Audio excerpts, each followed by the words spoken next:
안녕하세요. SPI 고병기 편집장입니다. 위클리 글로벌 마켓 업데이트 소식 전해드리도록 하겠습니다. 네, 오랜만에 이 유럽 리츠 관련해서 좀 얘기를 해보려고 하는데요. 이 글로벌 금리 인상 여파로 이제 많은 나라들 어떤 상업용 부동산이 어려움 겪고 있고 유럽도 마찬가지입니다. 뭐 한국에서도 이제 유럽의 어려운 상황을 상당히 이제 잘 알고 있을 거라고 생각을 하는데요.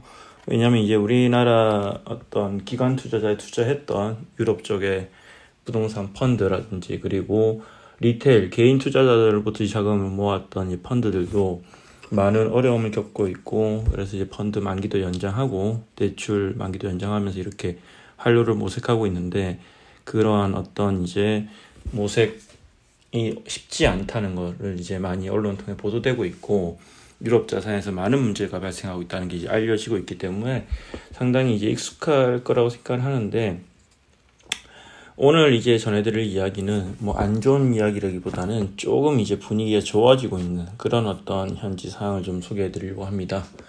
아무래도 최근 이제 미국의 FOMC, 이 연준 FOMC에서 이제 금리 인상에 대한 우려가 좀 많이 누그러졌고, 그 이후에 나오는 물가라든지 고용 관련 지표들도 금리 인상이 좀 중단되고, 뭐 심지어 내년 초에는 인하될 수 있다는 그런 어떤 낙관적인 전망까지 나오면서 이제 전반적으로 이제 금리에 대한 우려가 많이 사그라들고 있는데요.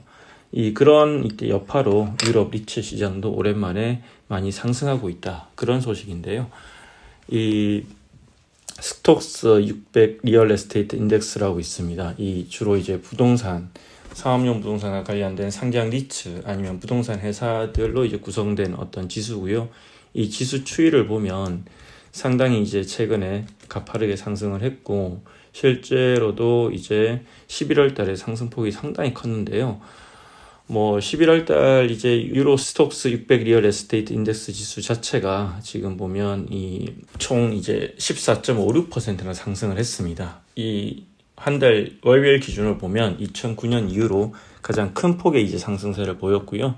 실제 이 지수에 편입된 종목들, 여기 이제 보시면 상위 이제 10개 종목이 나오는데, 뭐 이제 보노비아 같은 경우에는 이제 독일의 임대주택 관련 회사죠. 이 리츠는 아니고 부동산 상장 회사고, 또 이런 이제 뭐 보면 영국의 어떤 상장 리츠들, 랜드 시큐리티라든지 세그로 같은 이제 영국판 프롤로지스죠. 이런 리츠들이 이제 많이 편입되어 있는데, 이런 개별 리츠들의 주가 추이도 상당히 많이 올랐습니다.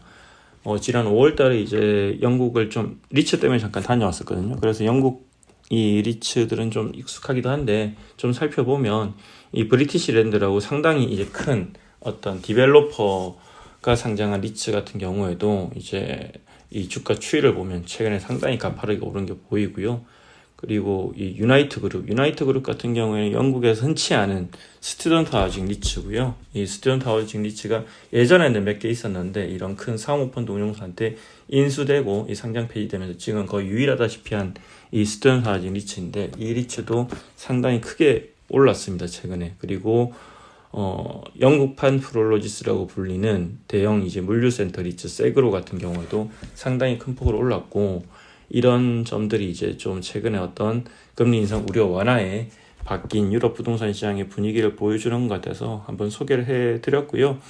뭐 그동안 이제 상당히 이제 유럽 쪽에서는 우울한 뉴스들이 많았을 텐데, 지금 또 금리 인상이라는 어떤 트리거가 상당히 이제 부동산 시장 분위기에 많은 반전을 가져오고 있기 때문에 아마 투자자분들도 이런 점을 유의해서 이제 유럽 쪽도 한번 눈길을 돌려서 어떻게 좀 이렇게 흐름이 바뀌고 있는지 살펴보는 것도 좋을 것 같습니다. 이상으로 유럽 리츠 관련 최근의 어떤 분위기를 전해드렸습니다. 고맙습니다.